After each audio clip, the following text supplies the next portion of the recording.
I married Lisa believing she was my soulmate. For 6 years, we shared a steady, if unspectacular, happiness. We had 3 children, 2 of them twins, who were the center of our existence. She and I built our life in a suburban neighborhood with quiet streets and neatly trimmed lawns, and I remember those early days fondly. The hush of the suburban nights made me feel safe, like we were in a bubble where nothing truly bad could happen. We'd settle in after work with laughter that carried through the house, the twins cooing in their cribs, our oldest child already trying to toddle around the living room. Often, when I got home, Lisa's smile lit the hallway. She'd greet me with a warm hug, a joking complaint about diapers or dinner, and everything seemed perfect. So perfect, I never imagined how quickly it could all unravel. It started last year with a single choice Lisa made without asking my opinion. That choice wrecked our marriage so thoroughly that it left only betrayal, rage, and a driving need for revenge in me. And if anyone had told me back then that Lisa's loyalty could be so thin, I would have called them a liar. But the truth is, loyalty can vanish faster than you'd believe when a person decides their spouse no longer matters. One night, she dropped the bomb. Her twin sister, Sarah, and Sarah's husband, Kevin, wanted a baby. They had struggled for years, and Sarah's doctor recommended surrogacy. Lisa planned to be that surrogate. But the blow that truly shattered me wasn't the idea itself. It was the fact she never bothered to consult me beforehand. She had already begun the process behind my back. I remember the moment clearly, as if etched in my mind. We were sitting together on the couch, well, physically together, but each lost in our own thoughts. A late-night comedy show flickered on the screen, half forgotten. Lisa glanced at me, phone in hand, and said almost casually, "Grant, there's something I've decided to do." The casual nature of her tone set off alarm bells in my head. Lisa only spoke like that when she had a big announcement, something she was determined to push through regardless of what I thought. My stomach knotted. I muted the TV. I asked, "What's going on? You look serious." She smoothed the dark strand of hair behind her ear. "I'm going to be Sarah's surrogate," I blinked. "What do you mean?" Lisa held my gaze, her voice steady. "Sarah can't have a baby. She's been through multiple IVF cycles, and nothing's worked. The doctors suggested a surrogate, and because Sarah and I have the same DNA, I'm practically the perfect candidate. I've already spoken to the clinic." She said it so matter-of-factly that for a second I thought she was joking. When I saw no hint of a smile, my heart rate spiked. "You've already," I said, swallowing hard. "Lisa, are you telling me you're carrying Kevin's child?" She exhaled. "Sarah's child and Kevin's child. It would be their embryo, genetically. I'm just the carrier." I felt my jaw tighten. "And when did you decide all this exactly, without telling me?" She raised her chin. "I knew you'd freak out. This was a decision I made because Sarah's my twin, and I can't stand seeing her miserable. Kevin and I talked about it extensively, and I'm certain it's what I want to do." "Kevin and you talked about it extensively," I repeated, a hot coil of anger in my gut. "That's great. Meanwhile, I'm your husband, and I found out last. Do you have any idea how I feel?" Her eyes flashed with exasperation. "Grant, I'm sorry, but it's my body. I'm doing this with or without your permission. I hoped you'd support me. And yes, I should have told you sooner, but I knew you'd try to stop me, and this is too important." I could barely speak for a moment, my throat so tight with fury. "So that's it? You're telling me to accept a pregnancy that isn't mine, to watch you carry another man's child under our roof, and you think I'll just smile and clap my hands?" Lisa set her phone down, crossing her arms. "You can call it what you want. But this is happening. Sarah and Kevin are counting on me. And if you really love me, you'll respect that." An icy calm settled over me, more frightening than outright anger. "Respect? You don't show respect by blindsiding your husband with a choice that impacts our marriage. You're not just making decisions about your body, you're making decisions about our family." She stood, fists clenched. "Stop acting like you're the victim. Sarah is family too, and I'm saving her. If you can't see that, then maybe I've overestimated you all these years." That final statement sent me over the edge. "Overestimated me? Lisa, if you go through with this, it's going to tear us apart."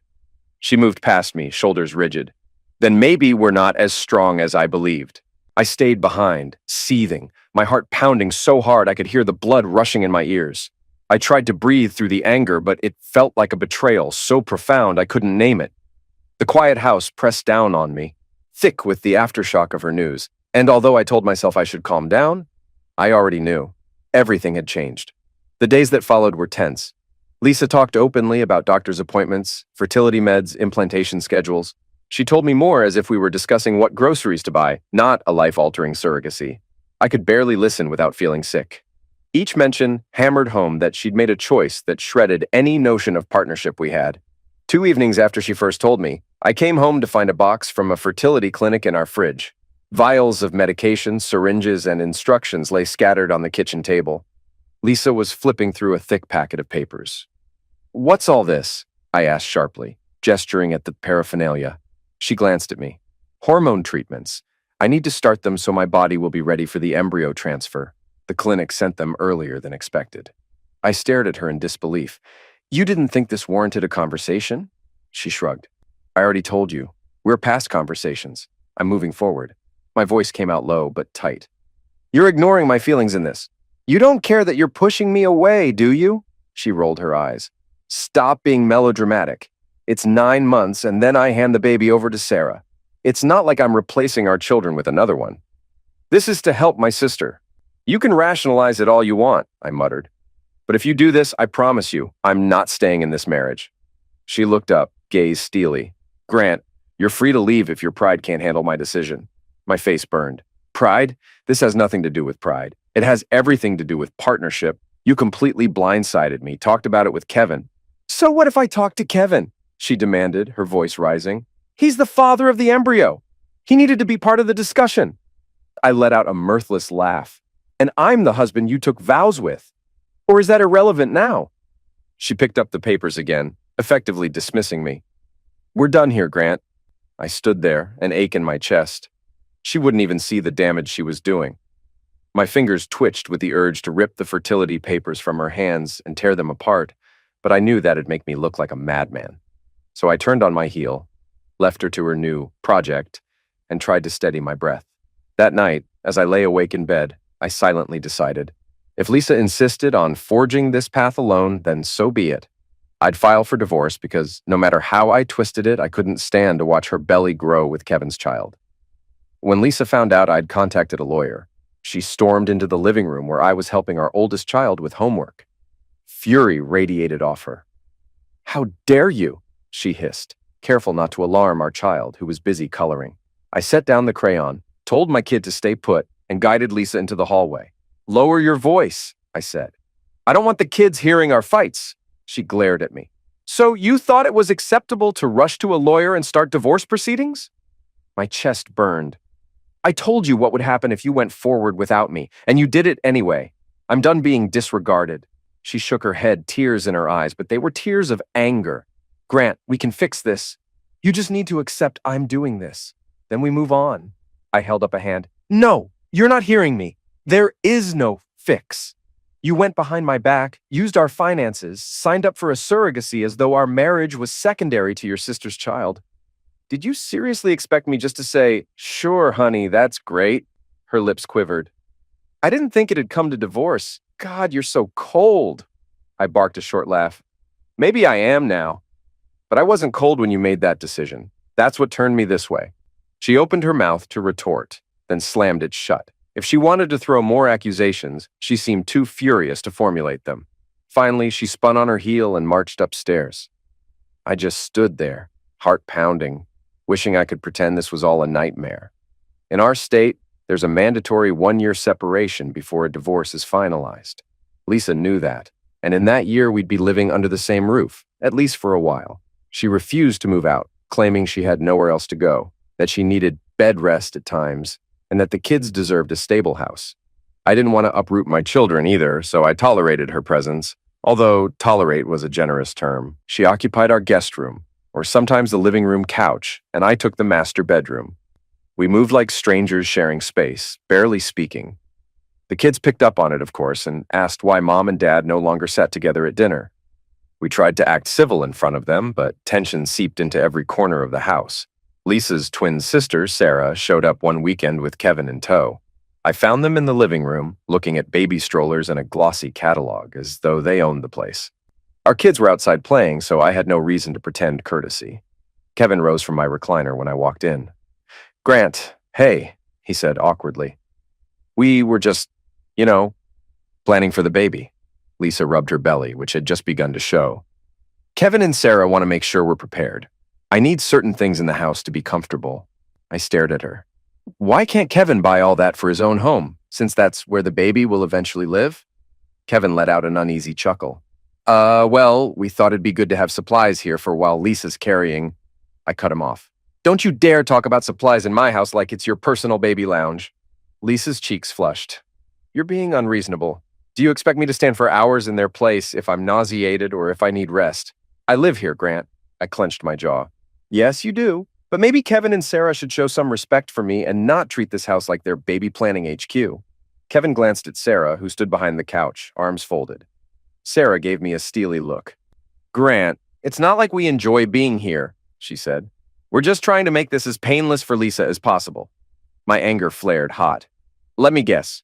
You expect me to go along with it, maybe rub Lisa's feet, support her pregnancy cravings, all for a baby that's not mine? Sarah threw up her hands. For God's sake, we're family.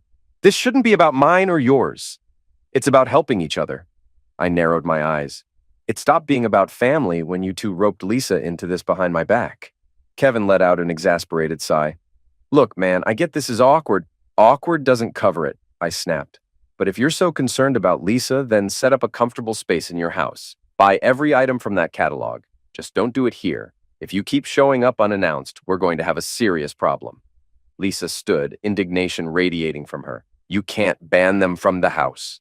This is my home too. I turned on her. Maybe you should have thought about that before deciding to share your pregnancy with them and not your husband.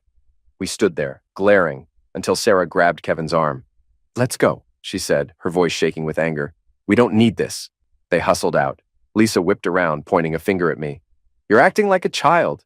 I hope you realize you're alienating our children's aunt and uncle, I shrugged. I'd rather alienate them than let them waltz in as if my marriage doesn't matter. She stormed off, leaving me with the hot swirl of rage that had become a near constant presence in my gut. The following months were a grim routine.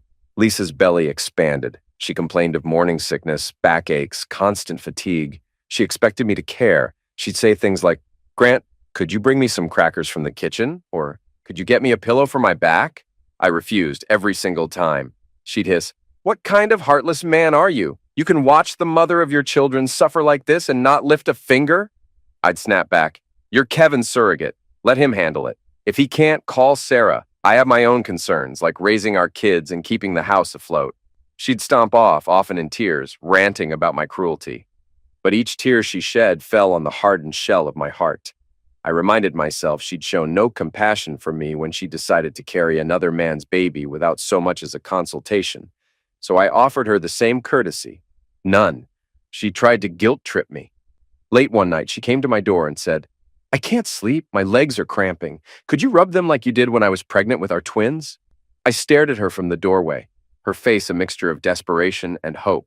Then I said flatly, no, and shut the door in her face. My kids noticed the friction. Our oldest asked, Dad, why don't you hug Mom anymore?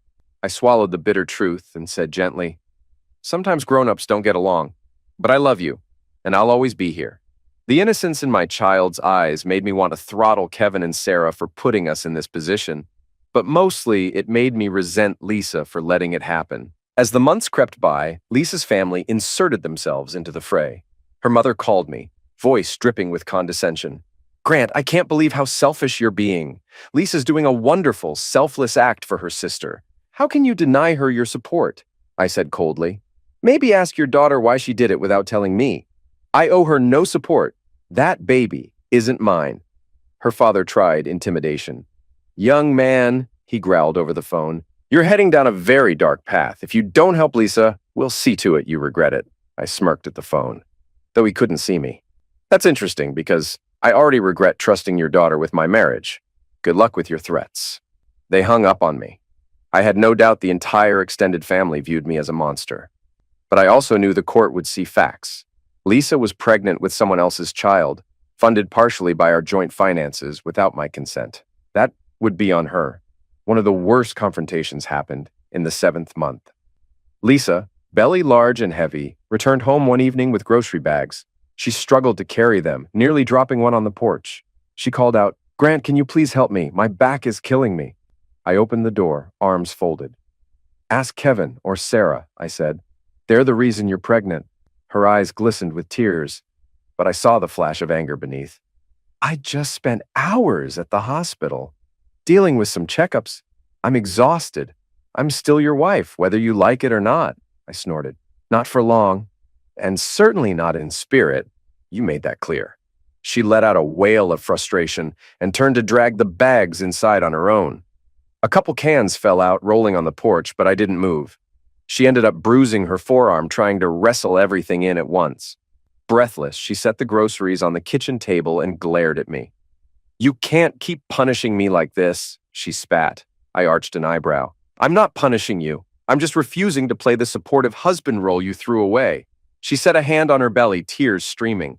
When this baby's born, you'll wish you hadn't been so callous. I laughed, a sound devoid of humor.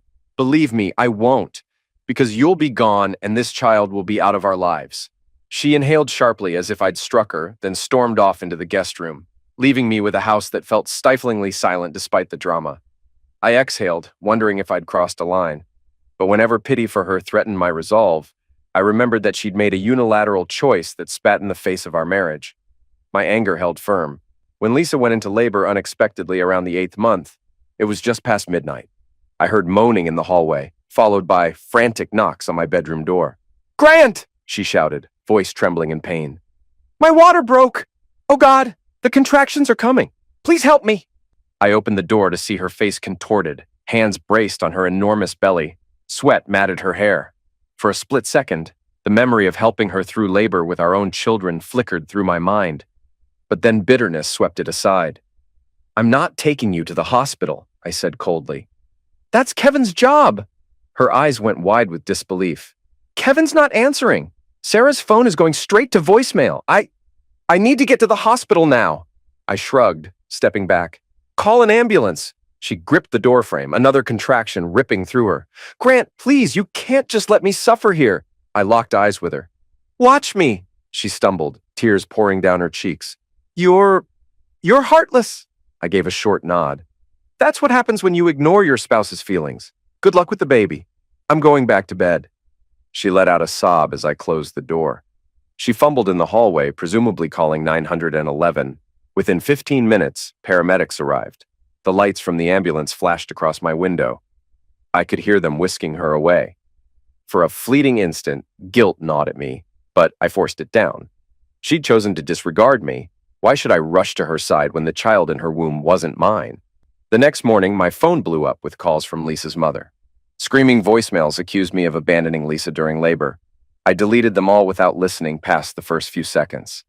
She wanted a baby for her sister, so let her rely on her sister's family. Lisa and the baby stayed in the hospital for several days. The newborn, a girl, was premature but stable. Sarah had health issues of her own, so Kevin was stretched thin, scurrying between 2 hospital rooms. I continued my life as usual, took the kids to school, went to work, cooked dinner. When Lisa's mother phoned to say, "Lisa will be home in a couple of days," I simply said, "That's her choice," and hung up. I was in the living room reading when Lisa finally returned. She was pale, exhausted, and carried the newborn in a portable car seat. She set the seat down, gave a long exhale, and sank onto the couch. The baby stirred, letting out a soft cry. I stared at that infant, a tiny, pink-fleshed reminder of the surrogacy that destroyed my marriage. "So," I said, voice clipped, "why are you here with the baby? Shouldn't it be with Sarah?" Lisa closed her eyes. "Sarah's still in the hospital, recovering from complications. Kevin's overwhelmed. They asked me to keep the baby here for a few weeks." I scoffed. "They asked, or you volunteered?" She glared. "Is there a difference? I can't abandon her. She's helpless." "You should have thought about that before you decided to be a surrogate," I said. "But let's be clear. I'm not lifting a finger. If you're too tired to handle the crying, that's your problem." She rubbed her forehead, a tear slipping down her cheek. "Have you always been this cruel, or did I push you into it?" she whispered, seeming more talking to herself than to me. "That's a question you can ask yourself at night when the baby's screaming," I replied. "Now, if you'll excuse me, I have real children to feed." She flinched as though I'd slapped her, but said nothing while I walked away to start dinner. For the next month, the nights were filled with the infant's wails. Lisa would shuffle around, half awake, trying to warm bottles. She'd come to me, circles under her eyes, and beg for help. Every time I refused. "Please," she said one night, tears dripping onto the bottle in her hands. "I need half an hour just to lie down." The baby's been crying for hours. I held her gaze unwavering. Go call Kevin, or your mother. She let out a frustrated sob and turned away, the baby's cries echoing in the hallway. I felt a flicker of remorse for the child. It had done nothing wrong, but this was Lisa's doing, not mine. I wouldn't let her off the hook. Lisa's mother and father visited often, wagging fingers in my face, calling me names: monster, coward, unfit husband. Sometimes Lisa's father tried to corner me in the kitchen. Listen here, he'd say. You should be ashamed. Lisa is postpartum. She needs rest. You can't just abandon her. I'd glare at him. She should have thought of that before ignoring my boundaries. Let Kevin handle the baby. Let your family handle it. Not my baby, not my problem. He'd stomp away, cursing me under his breath. It was a constant chorus of condemnation, and I endured it with a grim satisfaction. Lisa's family thought I was heartless, but so far the law was on my side, especially once the finances came into question. The divorce process was slow, but it inched forward. My lawyer presented evidence that Lisa had dipped into our joint accounts to pay for certain surrogacy-related expenses, sometimes forging my signature. Court documents spelled out the timeline. Lisa's explicit deception, her disregard for my refusal, her funneling of marital funds. The judge took a particularly dim view of forgery. Meanwhile, Lisa's lawyer tried to spin me as a cruel man who abandoned his pregnant wife. But because the baby wasn't mine, and she'd hidden her surrogacy plans, her argument held little weight. Lisa's twin sister and Kevin, ironically, were silent on the subject of finances, probably because they were relieved they weren't on the hook if Lisa drained our accounts. They simply wanted the baby. But with Sarah's ongoing medical issues and Kevin's uncertain job situation, they couldn't even take full custody right away. The baby's presence in our house became a bizarre, tension-filled arrangement that everyone hated but had to endure. By the time we reached the final hearing, Lisa had recovered physically but was frazzled, caring for a baby that wasn't hers to keep. She cornered me in the living room 2 weeks before the court date, the baby dozing in a bassinet. I need some financial help, she said bluntly. I looked up from my laptop. For what? She hesitated, then folded her arms. My doctor says I should be focusing on postpartum recovery. I shouldn't have to find a job immediately. I raised an eyebrow. You're not my responsibility anymore, Lisa. Her mouth tightened. I'm still the mother of your 3 children, she snapped. I'm not talking about money for the surrogacy. I mean money for me to live, to feed our kids when they're with me, to pay for my share of the expenses. I closed my laptop slowly. When we're divorced, I'll pay child support for our children as required by law. I'm not giving you spousal support. Her eyes flashed. I deserve some financial security. I sacrificed my body, my comfort, for your sister, I interrupted. Not for me. That's the difference. Her voice trembled. You're unbelievably cruel. You don't care that I'm struggling with postpartum depression? I stared at her. I care about our children, not about the baby that's biologically Kevin's, or your postpartum that you invited. You made this bed, Lisa. Lie in it. She pressed her lips together, tears welling up. You'll regret it, she said, her voice shaking with rage and sorrow. I shook my head. You've said that before. The only regret here is that we're in this mess at all. She swallowed, glancing at the baby. Grant, it hurts me to say this, but you're not the man I remember. I gave a bleak laugh. Nor are you the woman I married. Life changes, Lisa. She marched away, leaving me with the quiet. The baby slept on, oblivious to the war zone around it. The final week before the court date, Lisa decided to move out, taking the baby to her mother's house until Sarah was healthy enough to assume custody. She packed in a hurry, boxes clattering, tears sliding down her cheeks as she folded her clothes. Our children, confused, asked if Mom was leaving for good. She tried to reassure them that she'd see them often, that she still loved them. They nodded, though sadness weighed on their little faces. The day she left, she stood in the foyer, the baby carrier at her feet, a small suitcase in her hand. She looked at me, eyes rimmed red. One last time, Grant. I'm asking you not to do this. Don't finalize the divorce. I'll find a way to fix things. Please. I felt a strange tug in my chest, but I let it pass. Fix things by turning back time? Because that's the only way. You can't undo what you did. A tear rolled down her cheek. I never imagined I'd lose you. I just wanted to help Sarah. I nodded, bitter. Well, you helped Sarah, and in the process, you torched our marriage. Goodbye, Lisa. She swallowed hard, picked up the baby carrier, and left, the door shutting behind her with a soft click that seemed to reverberate through the empty house. I closed my eyes, letting out a shaky breath. For the first time, I felt something akin to relief. We were nearly at the end. At the final court date, Lisa sat at one table with her lawyer. I sat at another with mine. Kevin and Sarah were present in the gallery, wearing identical expressions of apprehension. The judge was a stern-faced woman who had reviewed all the documents. Lisa's lawyer attempted a tearful speech about how Lisa was abandoned while pregnant and how I was emotionally abusive. My lawyer presented a careful timeline. Lisa made the surrogacy decision without my consent. She spent marital funds on the procedure and forged my signature to do it. I had repeatedly communicated my refusal and set a boundary she ignored. When the judge spoke, her tone was clipped. She found Lisa's actions to be in blatant disregard of our marital partnership. She recognized that the baby was not mine, so I had no financial or parental obligations. Regarding spousal support, she saw no reason I should pay, especially given Lisa's misuse of funds. The judge also awarded me primary custody of our 3 children. Lisa received visitation rights, provided she could prove a stable environment. Lastly, she was ordered to repay part of the misused marital funds. As the judge delivered her ruling, Lisa's face crumpled. Tears slipped down her cheeks. She covered her mouth with one hand, shoulders shaking. Kevin and Sarah exchanged stricken looks. I felt my own heart thudding, but mostly I felt vindicated. My revenge was complete. I had walked away from the wife who betrayed me, and the law backed me. We stepped into the hallway outside the courtroom. Lisa approached, eyes swollen. "Grant," she whispered, voice trembling. "I never wanted it to come to this. I'm sorry. I truly am. I made a mistake, but I never thought you'd cut me off like this." I gazed at her, remembering the nights I'd pleaded with her not to do it, her dismissive retorts, her arrogance. "You decided to put Kevin and Sarah's needs before ours, and you lied about it. That's more than a mistake. It destroyed us." She let out a ragged breath. "I just wish you could forgive me someday." My stare remained cold. "You forged my signature. You refused to listen when I begged you not to do this. Forgiveness doesn't come that cheap." "Goodbye, Lisa." Sarah drifted closer, trying to place a hand on my arm. "Grant, don't you see she's remorseful? She did it for me." I jerked my arm away. "You got what you wanted, Sarah. That baby is yours. Now you can deal with the fallout. You and Kevin can support Lisa if you think she deserves it. I'm done." They stood there, speechless, as I headed for the exit.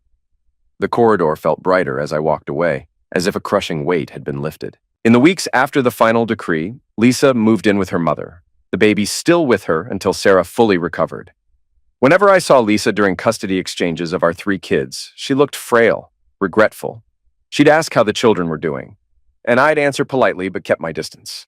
She'd cast forlorn glances at me, as if expecting some sign of tenderness.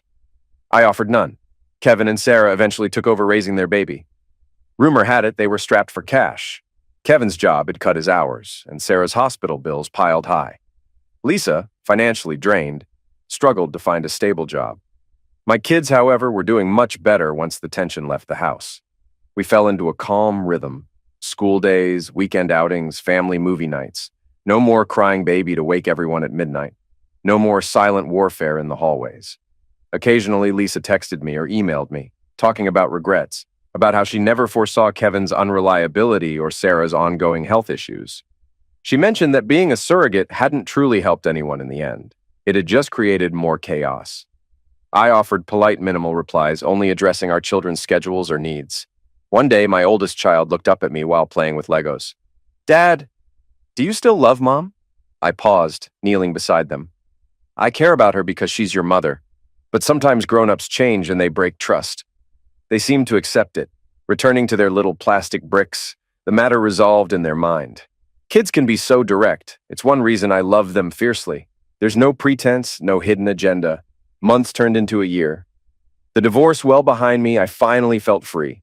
I kept the house, a stable job, and primary custody. Lisa drifted in and out of the children's lives, never quite regaining her footing. Kevin and Sarah had their new baby, but from what I heard, it was no fairy tale. They had medical bills, arguments about finances, and little time to lend Lisa a hand. She had turned to her parents, who were willing to help only so much. People sometimes asked, "Why didn't you help her after the birth?" It was obvious she was overwhelmed, and I'd answer, "She made a decision that excluded me, and she faced the consequences." They'd often shake their heads, calling me merciless. Perhaps I was. But in a marriage, respect and